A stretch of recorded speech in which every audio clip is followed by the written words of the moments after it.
was a big, strong theme about time. And Joseph, we were talking right now about how Doctor Strange develops through the movie. It's also through time. There is this analogy that I really love from yoga, where Kali is a representation of time. So we can see the whole movie is about Kali, which is the goddess or representation of time. Where I don't know if you've seen pictures of Kali, but Kali is this black goddess with a garland of skulls. They're all severe skulls, and then she's pulling the hair of the decapitated head, and it's also dripping in blood, and she's standing on top of Shiva with a sword. She looks like this crazy, like, wrath goddess, and it's a representation of time, because time kills everything. So it's not that time is bad; it's just that time kills everything. Actually, that's one of the things that I really like about yoga and about Buddhism, where the yogis created these interpretations of different goddesses and energies of the universe. So it's as if we take the Virgin Mary, and then whenever she deals with time, we give it another name. So that's pretty much what they did. They take the representation of the universe that has to do with time, gives it a name, Kali. So for whoever is not too interested into mysticism or yoga, but they're Hindus, then they can just pray to Kali without really knowing what Kali stands for, because many of them don't know that Kali stands for time. They can just pray to this deity so they can have a better understanding of what time is. So yeah, I think there's a whole movie it's about this, and like especially Durmamu, the main bad guy of the movie, which is this also representation of time. Durmamu is the negative representation of Kali, which is kills for the sake of killing.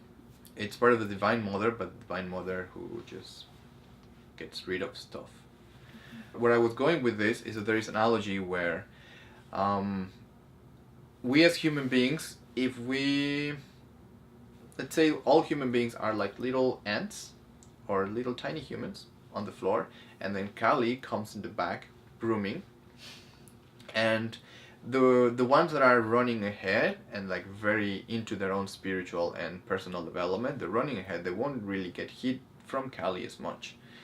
But Kali, for the ones who resist change and resist to get better, so in this case Doctor Strange, he's like so engraved into his own arrogance and his sense of self that I am a great surgeon, then he has to get beaten up by Kali until he changed.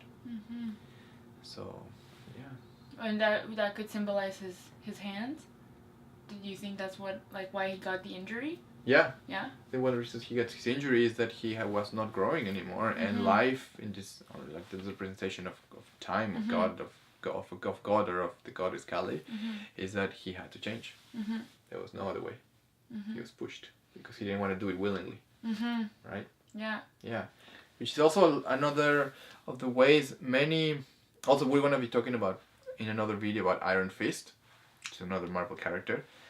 With him, it didn't happen like this. He didn't become like this spiritual, mystical person because out of suffering per se. But here, Doctor Strange, like most people that go into spirituality, they do so because they suffer, and they want the suffering to stop.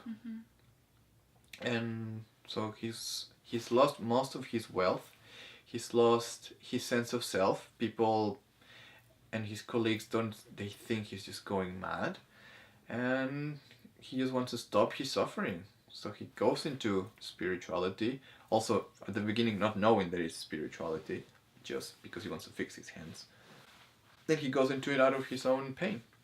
Yeah, it's kind of cool. It makes you think that it was kind of the push too, because when your colleagues and everything don't see you who you are, and his idea of who he was so attached to that doctor that started deconstructing his identity, right? So he was already more vulnerable to being opened like that, you know? Yeah. Exactly. In that word vulnerability, he was more vulnerable and was able to, just like when we were listening to an interview of the director talking about the movie, and he says how tragedy it usually tends to make us more vulnerable and aware of the humanity of people around you and makes us more compassionate and more empathic. And I think that's also one of the things that happened to Doctor Strange, where it makes him more human. He knows he's not the god of himself, so to speak. And as the movie progresses, and my favorite scene is when he's with the Ancient One. The Ancient One they both get out of their body.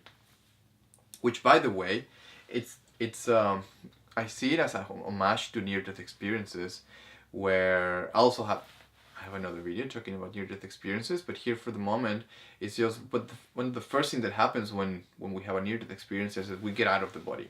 And more often than not, is when we're in the hospital or in a surgery room, and then we get out of the body and we can see our bodies just right there on the table. And that's what happens with the Ancient One. But she was an interest because she already knew, right, of all the things about the Astral. So she gets out of her body, goes away before she goes like into the light, into the other side, and talks to Doctor Strange, and she tells him, like, the whole morale of the movie is like, listen, Doctor Strange, it's not about you. Like, your life is not about you. It's just about, keeping yourself to a higher power. And yeah, that was my favorite part of the movie. Yeah, really surrendering, right? Mm-hmm. Realizing, yeah. And I feel like our society, especially Western, needs that so much right now. Because it's very easy to think that life is about us, right? Because everything kind of revolves around us in a certain way. But I find that's where the suffering comes from too. Mm-hmm. You know? Yeah. Yeah. Yeah, for sure. Yeah, no, exactly. That's a really good point, Cléa. How society, the whole thing is about us. And, like, getting ahead of life and getting good grades and getting a job and doing all these things where, yeah. It's harder to see that it's actually not about us. And it's about connection and being connected to a higher thing and working for a higher thing. Yeah. Exactly. Yeah. Which is also what research, not just spirituality and exactly. shows, but like how also research shows that that's what usually gives us meaning. Being connected to a higher thing. Yeah. Yeah. Yeah, and it's hard, I find, in our day-to-day, right? Like, especially people who take on a spiritual path in a Western world, it can get tangled up together, and like, you want to work for a higher power, but you think that that's by proving yourself and by, always accomplishing more and more, and it can really get confusing, those two things, because you don't know really when the end line is. Like, when have you served your high, like, when have you given yourself completely to God? How do you know that if you're not surrendering constantly instead of trying to get ahead, right? Which is what we tend to do in our life. I struggle with that a lot. Yeah. Yeah. Yeah, for sure. Difficult accomplishing, feeling like you always need to accomplish all these things to be worthy. Yeah, no, exactly. I think that's very common. I've seen it also with myself and with my friends, who for sometimes we just think like, oh, I'm gonna get enlightened for my own sake, or like, I am pursuing enlightenment, I am pursuing this thing, which actually that's pretty much what kind of stops us from it. Yeah, one of the beautiful things that I see in Tibetan Buddhism, where from very early on they start knowing that they're going into this path of enlightenment, not just for themselves, but for the benefit of all sentient beings. Exactly. For the benefit of all beings, not just for me, me myself being better, and then developing this like spiritual ego, which is so sneaky. No, exactly. No, I for me too, it's exactly what I connected with in my aspiration. Right after every meditation, I'll kind of do a prayer and be like, may the benefits of this meditation be for the highest good of all, because I think it's really what can keep you in the right path.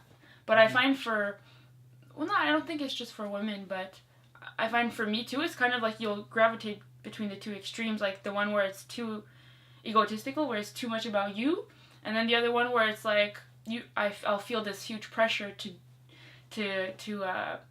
do things for the highest good of all, but it's like, again, you never know that your mind is going to seek this line where it's like, okay, I did for the highest good of all, now it's done, but it's a never ending, and that's the ego as well, right? It's kind of like you need to feel like that, so it can get for me it's been very tricky, that because sometimes it gives me an anxiety that I need to always put myself, like, always prioritize others, you know, or else I'm not doing the highest good for all. But is that really true? Exactly. So, but then the thing, right, that we are making the thing for the highest good, it also includes ourselves, right? And being compassionate for everyone, well, we're inside of that everyone, right? So it's also us there. So we don't lose ourselves in others, nor became super egoistic. Yeah. It's always It's the middle path, like Buddha said, right? Even though his middle path, we can see it was pretty extreme, but it was middle for him. It was middle for him, yeah. You think you know how the world works? You think that this material universe is all there is? Hello my dear friends, thank you so much for watching this video. We really hope you enjoyed it. If you have any questions or comments, please let us know in the comment section below, and make sure to like this video, share it if you think anyone can benefit from it, and subscribe to our channel if you haven't, so we can keep you updated on more awesome videos on yoga, mindfulness, spirituality, psychology, etc. Thank you so much.